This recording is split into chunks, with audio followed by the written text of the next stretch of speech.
ఇద్దరు ఒకే గృహంలో నుంచి కలిసి వస్తారు. ఇంకా బాగా చెప్పాలంటే ఇతడే లేకపోతే ఈవిడే ఆ చెల్లికో ఆ తమ్ముడికో దేవుణ్ణి పరిచయం చేస్తారు. వచ్చిన తర్వాత ఎవరైతే తాను పరిచయం చేసినటువంటి వ్యక్తి ఉంటారో వాళ్ళు దేవుడి దగ్గర చాలా ఉన్నతంగా, దేవుడి దగ్గర ఉన్నటువంటి ఆసక్తిని బట్టి దేవుడు వాళ్ళని బాగా వాడుకుంటున్నాడు అనుకోండి. పక్కన తీసుకొచ్చిన వాళ్ళు ఏమనుకుంటారు, నేను తీసుకొస్తే నిన్ను దేవుడు వాడుకుంటున్నా అటు అనుకోరాళ్ళు.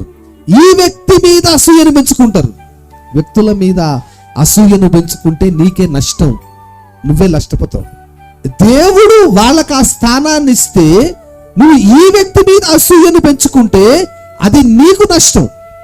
ఒక వ్యక్తిని దేవుడు ఒక స్థానంలో ఉంచాడంటే అది ఆ వ్యక్తి దేవుడితో ఉన్నటువంటి సంబంధాన్ని బట్టి దేవుడు ఆ వ్యక్తికి ఆ స్థానాన్ని ఇచ్చాడు. నువ్వు ఆ వ్యక్తి మీద అసూయ పట్టడం ఏంటి, నువ్వు ఆ వ్యక్తిని ద్వేషించడం ఏంటి అంటే ఇది నీ సంకుచితమైన ఆలోచన విధానాన్ని తెలియజేస్తుంది. ఇది నీకు చాలా ప్రమాదం.